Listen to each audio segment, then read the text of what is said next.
Le torchon brûle-t-il entre le roi Charles et son frère le prince Andrew? Le cadet est dans la tourmente depuis plusieurs années, en raison de son amitié avec l'homme d'affaires et criminel sexuel Jeffrey Epstein, qui s'est donné la mort en 2019.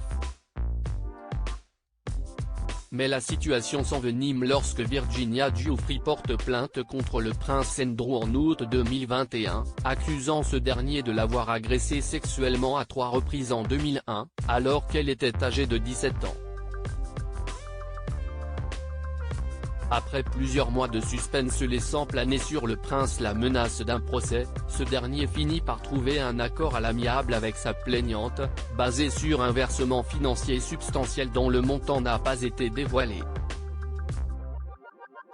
Si Andrew parvient à éviter le jugement du tribunal, il ne peut se s'affranchir de celui du public, qui s'indigne de voir le duc d'York impuni malgré les lourdes accusations.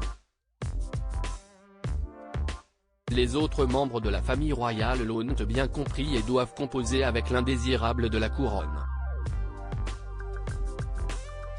Le prince Andrew a déjà perdu ses titres militaires ainsi que son titre honorifique de la ville d'York, et son frère pourrait bien continuer de lui taper sur les doigts en réduisant le soutien financier qu'il lui apporte.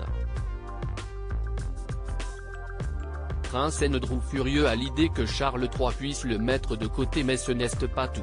Il semblerait que le roi Charles III envisage d'interdire au prince Andrew de porter la somptueuse robe de velours des chevaliers de la Jarretière lors de son couronnement. Déjà en juin dernier, il avait été privé de la traditionnelle cérémonie de l'ordre de la Jarretière à Windsor. Une source a déclaré au Mirror que le prince avait été laissé dans l'ignorance la plus totale en ce qui concerne sa tenue pour le couronnement, bien que d'autres aient été informés des détails, et qu'il était furieux à l'idée qu'on puisse lui interdire de porter les robes. Que décidera le roi Charles III? Verdict le 6 mai prochain.